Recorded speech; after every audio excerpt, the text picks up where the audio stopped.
తన ఎదపై రతనౌలా నిన్ను నిలిపే మొగుడొస్తాడు, నీ వగలే నగలంటూ గారాలే కురిపిస్తాడు.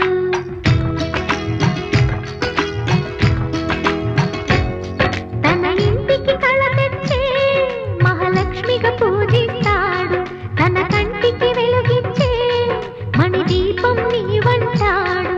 ఈ